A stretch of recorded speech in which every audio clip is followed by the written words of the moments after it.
Welcome sa Tinig ng Bayan! Boses ng masa para sa masa! Kung gusto mong marinig ang totoo, like, share at subscribe ka na! Magandang araw mga katinig ng bayan! Himay-himay natin at bigyan ng opinyon ang may init na topic. Ang pag-uusapan natin ngayon, ang pasabog ni Senator Jinggoy Estrada tungkol kay Senate President Chis Escudero. At syempre, ang malaking posibilidad na si Senator Rodante Marcoleta na raw ang hahawak ng Blue Ribbon Committee. Base sa ABS-CBN News article na lumabas nitong July 7, 2025, sinabi ni Senator Jinggoy Estrada na si SP Chis Escudero raw ay may numero na para manatiling Senate President. Pero hindi lang yan ang mainit na punto, mga katinig ko. Lumalabas din na si Senator Rodante Marcoleta raw ang most likely na maging chairman ng Blue Ribbon Committee. We have enough numbers, more than 13 I suppose, and I think Senate President Chis Escudero is already secured of having his next term as Senate President. Probably, we can call it supermajority. So we're not saying it's a done deal, although signature-wise I think it is. Marami nang pumirma nun sa resolution. I think may over 13 na sila. But anything can still happen between now until July 28. Yun ang balita ko na kukunin ni Senator Marcoleta, yung Blue Ribbon Committee. Kumbaga, kumpiyansa sila na solid ang suporta kay Escudero, pero hindi pa raw tapos ang laban. Ibig sabihin, may pwedeng gumalaw o magbago. Alam nyo naman sa Senado, mabilis mag-iba ang ihip ng hangin.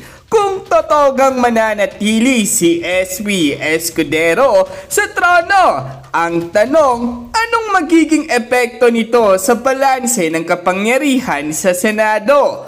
Una, mas magiging steady raw ang Senate leadership. Hindi nagugulong-gulong ang mga committee chairmanships. Pangalawa, mas matitiyak raw ang mga legislative priorities, lalo na kung nagkakasundo ang majority bloc. Pangatlo, may basbas ba raw ito ng Malacanang o independent move ng Senado? Mga katinig ko, alam nating si Chis Escudero ay kilala sa pagiging independent thinker. Pero hindi rin may kakaila na mahalaga pa rin ang numbers game. Kaya masusing binabantayan kung sino-sino talaga ang kakampi niya sa supermajority. Ngayon, punta tayo kay Senator Rodante Marcoleta. Mga katinig, matagal na raw target ni Senator Marcoleta na hawakan ang Blue Ribbon Committee. Bakit ito mahalaga? Blue Ribbon Committee ang nag-iimbestiga sa alleged corruption, anomalies at iba pang controversial issues sa gobyerno. Dito lumalabas ang mga matitinding Senate hearings na sumasabog sa balita at social media. Laking exposure ito para sa sinumang chairperson. Pwedeng magpalaki ng political capital para sa susunod na eleksyon. Kilalang matapang si Senator Marcoleta sa mga inquiry. Matandaan ninyo, noong nasa Kongreso pa siya ang madalas lumaban sa mga controversial na issue. Kaya kung siya ang uupo, asahan nating magiging mas matindi ang mga hearing. Pero mga katinig, sabi nga ni Senator Estrada, not yet a done deal. Kasi sa Senado, napakaraming factors na umiikot. Komite equals power, ika nga. May political horse trading na nangyayari. Ibig sabihin na nagbibigay ng pwesto kapalit ng suporta. Sino ba ang nakapila para sa ibang powerful committees? May mga senador bang hindi pa nagsasalita kung sino ang susuportahan nila kay Escudero o sa iba? Ang mga komite gaya ng Blue Ribbon, Justice, Finance, ito ang pinakamalalaking pie na pinag-aagawan. Kung ibibigay kay Marcoleta ang Blue Ribbon, ibig sabihin may tiwala ang leadership sa kanyang kakayahan. Pero baka may mga ayaw din, lalo na kung may mga issue na gusto nilang iwasan na maimbestigahan. Sa tingin nyo mga katinig ko, kung maupo si Senator Marcoleta bilang Blue Ribbon Chair, expect fireworks kasi hindi siya takot magbukas ng mga controversial investigations. Malakas ang boses niya at mas media savvy siya kumpara sa iba. Possible o posible itong makaapekto sa mga taong nasa kapangyarihan. Depende kung sino ang may iimbestigahan. Sa kabilang banda, politically risky rin ito para kay SP Escudero. Kasi kung may mga maaapakan si Marcoleta sa mga investigasyon, baka ito ang mag-cause ng friction sa Senado. Kaya sa totoo lang, para sa mga ordinaryong Pilipino, exciting ito pero nakaka-nervyos din. Kasi ang magiging takbo ng investigasyon sa Senado ay malaking factor sa perception ng publiko kung seryoso ba silang lumaban sa katiwalian. Mga katinig ng bayan, ano sa tingin ninyo? Dapat bang si Senator Rodante Marcoleta ang mamuno ng Blue Ribbon Committee o mas bagay ito sa ibang senador? Para nga rin sa ilan, magandang pagkakataon ito para kay Senator Marcoleta. Pero tulad ng sabi ni Senator Estrada, hindi pa tapos ang laban. Marami pang pwedeng mangyari bago mag-finalize ang Senate committees. Bantayan natin ang mga susunod na development dito mga katinig ko. Dahil kung totoo nga ang balita, baka mas marami tayong marinig na pasabog mula sa Senado sa mga darating na buwan. Mga katinig, may interesting angle rito. Kung totoo ngang si Senator Marcoleta ang uupo sa Blue Ribbon Committee, hindi malabong magkaroon ng konting kaba sa hanay ng Malacanang at House of Representatives nga raw. Bakit kamo? Kasi historically, ang Blue Ribbon Committee, siya ang bantay at investigative arm ng Senado.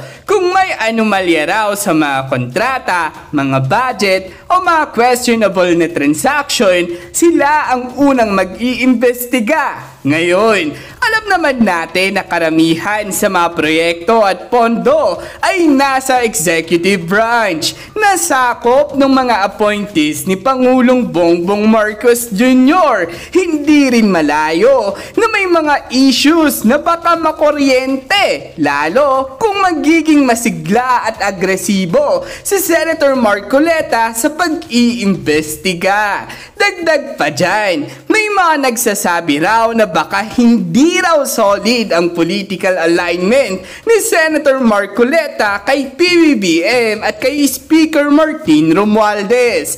Hindi man siya direktang oposisyon, pero kilala siya na may sariling tinig at paninindigan. Kaya kung siya ang uupo sa Blue Ribbon, baka raw mas maging bukas ang mga investigasyon kahit sino pa ang tamaan. At alam nating lahat, ayaw ng kahit sinong administrasyon na magkaroon ng ng mga pasabog na Senate hearings na pwedeng makasira sa kanilang imahe. Baka raw ito ang dahilan kung bakit may ilan na parang hindi komportable kung si Marcoleta nga ang hahawak. Kaya mga katinig, magiging very interesting panoorin kung paano ito lalaroin ng Malacanang at ng Kamara. Kasi kung si Senator Marcoleta nga ang maupo, baka hindi ito good news para sa mga may tinatagong sikreto kahit sino pa sila. Kaya tutok lang tayo mga katinig ko. Ito ang tinig ng bayan, kung saan hindi tahimik ang bayan sa mga isyong dapat pag-usapan. Comment down below, like and share kung nagustuhan nyo ang usapan natin ngayon. At huwag kalimutang mag-subscribe sa Tinig ng Bayan, kung saan ang boses mo ay mahalaga.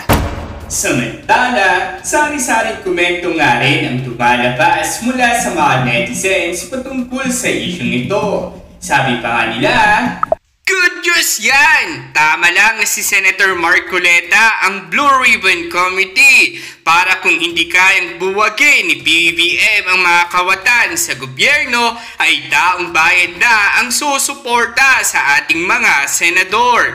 Lalo na sa Blue Ribbon Committee na si Senator Marcoleta. Mabuhay lahat ng senators! Dapat naman talaga lawyer ang inilalagay at dapat na lawyer din ang nananalong senator para alam ang batas. Let the Senate will define the fate of Filipino, most especially our common masses. Honorable Senator Marcoleta, you will be the leader on the banner of change. More power, and may the God Almighty protect you and your team. At dyan nagtatapos ang usapan natin ngayon. Kung may gusto kang idagdag o reaksyon, i-comment mo lang sa baba. Boses mo'y mahalaga. Huwag kalimutang i-like, share at subscribe para sama-sama nating palakasin ang Tinig ng Bayan. Hanggang sa susunod, tandaan, ang may alam, may laban! Awesome!